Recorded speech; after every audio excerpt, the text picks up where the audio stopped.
umuridere ninde? Umuridere n'umuntu abona ikibazo gihanze sosiyete agize gute ababo.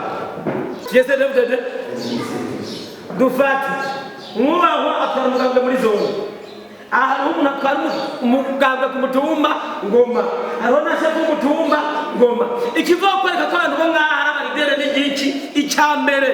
Uzosanga umuntu atwara uyu mutumba z'ibibazo byose bihanze uyu mutumba. Nuvuga bene gihugu biwe. Umaze kubona ikibazo uri muridere haga ku kibazo cya kabiri. D'abord, ubundi ikibazo cya mbere c'est l'identification ya problème. Hayimenya. Mfise icyahe kibazo. Sawa. Kabiri, iki kibazo cyavuye kuki? Pourquoi le problème? Kubera iki bizingorana? Ashomeri murahura nta na bibiri nta n'igihumbi. Mugabo ntiyicara ahantu uti none ko abagabo bose badandaza batiyize. Nejewe ko nafise amahera. Mwamuvyibaza? Ari muraja hamwe ku mutumba mukicara ati ko dukenye. None ubukene ni kibazo kibazo. None ko ari kibazo muramaze kukibona neza. Identification du problème. Kuko njye nabwire utazi le problème ntuzopfumenye solution. Yese devde umuridere rero ninde? Umuridere nababariye n'umuntu abona ikibazo gihanganye n'abantu akarondera imbo z'icyo kibazo abonye imbo agatahangana nacyo mu gutora inyishu. Abantu muri ngaha turabihuriza ko kubukena ari kibazo. Twase turabihuriza. Hari ibintu bitanu muridere abaza kuba yambaye senge caractère zitamuburako.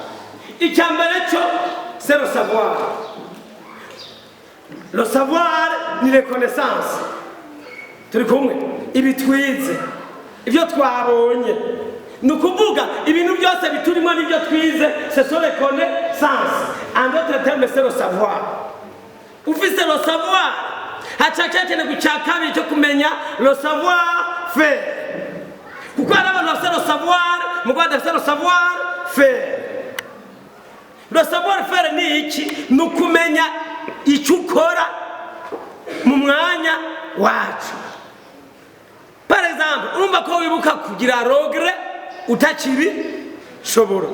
Nk'ubu kareka kwiga wahura n'abandi mwiganye byaciyemwo ngo ujya twariganye nanje iyo menya nkabandanya bitagi shoboka. Uyu muntu nigeze agira burya tout le monde afite le savoir. Oui ou non? Oui. Nta muntu adafite le savoir ko le savoir n'ubwenge ngendanwa ndemanwa abantu bafise tout simplement twebwe ku ishuri turameliora le savoir. Le savoir faire nukumenya ico gukora. Qu'est-ce que je peux faire? Muri make saisir l'opportunité. Ndikabarole hari iki nikuzwa n'ibiki n'ibiki byongirira akamaro nokora iki. Icya gatatu c'est le savoir être. Le savoir être c'est ça ni se reconnaître kwimenya ukamenya tes défauts et tes qualités. Burya umuntu wese kuva hejuru kugera hasi agira force akagira na faiblesse. Wese turafise force na faiblesse. Turi kumwe iyo ni savoir être. Hatakurya no savoir vivre. Savoir vivre n'uburyo manière de convaincre cyangwa manière yo kwegera abantu kugira mes opportunités zigende neza. Savoir convaincre.